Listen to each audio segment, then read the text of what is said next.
جیسا حال فرعونیوں اور ان سے پہلے لوگوں کا ہوا تھا ویسا ہی ان کا ہوا کہ انہوں نے اللہ کی آیتوں سے کفر کیا تو اللہ نے ان کے گناہوں کی سزا میں ان کو پکڑ لیا۔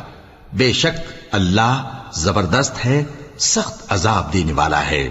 یہ اس لیے کہ جو نعمت اللہ کسی قوم کو دیا کرتا ہے جب تک وہ خود اپنے دلوں کی حالت نہ بدل ڈالیں اللہ اسے نہیں بدلا کرتا، اور اس لیے کہ اللہ سنتا جانتا ہے۔ جیسا حال فرعونیوں اور ان سے پہلے لوگوں کا ہوا تھا ویسا ہی ان کا ہوا۔ انہوں نے اپنے پروردگار کی آیتوں کو جھٹلایا تو ہم نے ان کو ان کے گناہوں کے سبب ہلاک کر ڈالا اور فرعونیوں کو ڈبو دیا، اور وہ سب ظالم تھے۔ جانداروں میں سب سے بدتر اللہ کے نزدیک وہ لوگ ہیں جو کافر ہیں، سو وہ ایمان نہیں لاتے۔ جن لوگوں سے تم نے صلح کا عہد کیا ہے پھر وہ ہر بار اپنے عہد کو توڑ ڈالتے ہیں اور اللہ سے نہیں ڈرتے، اگر تم ان کو لڑائی میں پاؤ تو انہیں ایسی سزا دو کہ جو لوگ ان کے پس پشت ہوں وہ ان کو دیکھ کر بھاگ جائیں۔ عجب نہیں کہ ان کو اس سے عبرت ہو۔ اور اگر تم کو کسی قوم سے دغابازی کا خوف ہو تو ان کا عہد انہی کی طرف پھینک دو کہ اس طرح تم سب برابر ہو جاؤ۔ کچھ شک نہیں کہ اللہ دغابازوں کو دوست نہیں رکھتا، اور کافر یہ خیال ہرگز نہ کریں کہ وہ آگے نکل گئے ہیں،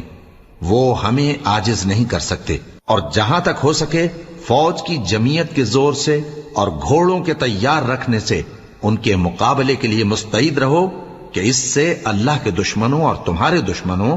اور ان کے سوا اور لوگوں پر جن کو تم نہیں جانتے اور اللہ جانتا ہے ہیبت بیٹھی رہے گی، اور تم جو کچھ اللہ کی راہ میں خرچ کرو گے اس کا ثواب تم کو پورا پورا دیا جائے گا اور تمہارا ذرا نقصان نہ کیا جائے گا۔ اور اگر یہ لوگ صلح کی طرف مائل ہوں تو تم بھی اس کی طرف مائل ہو جاؤ، اور اللہ پر بھروسہ رکھو، کچھ شک نہیں کہ وہ سب کچھ سنتا ہے جانتا ہے۔ اور اگر یہ چاہیں کہ تم کو فریب دیں تو اللہ تمہیں کفایت کرے گا، وہی تو ہے جس نے تم کو اپنی مدد سے اور مسلمانوں کی جمعیت سے تقویت بخشی اور ان کے دلوں میں الفت پیدا کر دی، اور اگر تم دنیا بھر کی دولت خرچ کرتے تب بھی ان کے دلوں میں الفت پیدا نہ کر سکتے، مگر اللہ ہی نے ان میں الفت ڈال دی، بے شک وہ زبردست ہے، حکمت والا ہے۔ اے نبی، اللہ تم کو اور مومنوں کو جو تمہارے پیرو ہیں کافی ہے۔